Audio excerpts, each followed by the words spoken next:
ഇന്ന് ഞങ്ങൾക്ക് ക്യാരറ്റ് വെച്ചിട്ട് ഒരു അടിപൊളി സ്നാക്ക് ഉണ്ടാക്കാം. അതിന് വേണ്ടിയിട്ട് 5 മുട്ട പൊട്ടിച്ച് ചേർത്ത് കൊടുത്തിട്ടുണ്ട്. ഇനി ഇതിലോട്ടേക്ക് ആവശ്യമുള്ള പഞ്ചസാര ചേർത്ത് കൊടുക്കാം. ഞാനിവിടെ ഒരു 5 ടേബിൾ സ്പൂണോളം പഞ്ചസാര ചേർത്ത് കൊടുത്തിട്ടുണ്ട്.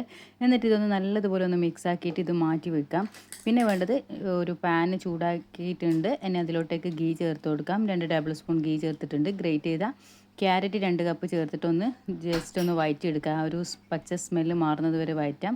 എന്നിട്ട് ആ മുട്ട മിക്സിലേക്ക് അത് ചേർത്ത് കൊടുക്കാം. എന്നിട്ട് നല്ലതുപോലെ ഒന്ന് മിക്സ് ആക്കി കൊടുക്കാം. പിന്നെ പാൻ വെച്ചിട്ടുണ്ട്. പാനിലോട്ടേക്ക് ഗീ ചേർത്ത് ഒന്ന് റൊട്ടേറ്റ് ചെയ്യാം. എന്നിട്ട് നമ്മൾ ഒരു മിക്സ് ഉണ്ടല്ലോ അതിലേക്ക് ഒഴിച്ചു കൊടുക്കാം. അടച്ചു വെക്കാം. ഒരു 20 മിനിറ്റ് കൊണ്ട് നമുക്ക് റെഡിയായി കിട്ടും. അടിയിലൊരു തട്ട് വെച്ച് കൊടുക്കാൻ ശ്രദ്ധിക്കുക കേട്ടോ. അണ്ടിപ്പരിപ്പ് മുന്തിരിയും കൂടി ഡെക്കറേഷൻ ചെയ്യാം.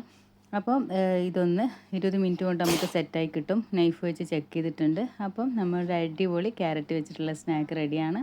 വളരെ സിമ്പിളാണ്, നല്ല ടേസ്റ്റിയാണ്. എന്തായാലും ട്രൈ ചെയ്ത് നോക്കാം. അടുത്ത വീഡിയോ ആയിട്ട് വരുന്നത് വരെ ടാറ്റാ.